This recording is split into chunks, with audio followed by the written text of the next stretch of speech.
ભાઈ જય માતાજી, જય શ્રી કૃષ્ણ બધા મિત્રોને। જો આજે છે અમારે ઢોસા પાર્ટી અને હા મેં જો ઢોસા ચોળી નહીં ખાશે દાળ સંભારમાં કેવા છે ભાણા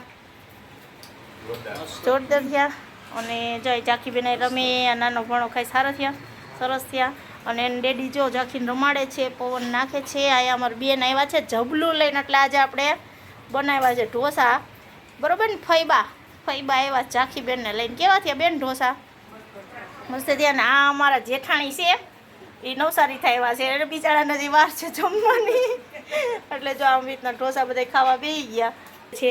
આપણા ઢોસા સાથે આપણો સંભાર ને બધું ત્યાં પડ્યું છે ને અહીંયા આપણે મસાલો અને ઢોસાના પેપર અને ચટણીવાળા જેને ખાવા હોય એ હાલો જો બધાય જમી લીધું છે ને આમ દેરાણી જેઠાણી બેઠા છે। કા ભાભી કેવા બન્યા ભાભી ઢોસા હોય ને તો જો એને જમવા આવ્યા છે ને હું જમવા બેસી ગઈ છું મારી પ્લેટ બનાવીને મારા ઢોસા બનાવીને। તો મારો વિડીયો સારો લાગ્યો તો લાઈક કરજો, શેર કરજો ને સબસ્ક્રાઈબ કરવાનું ભૂલતા નહીં। Bye bye.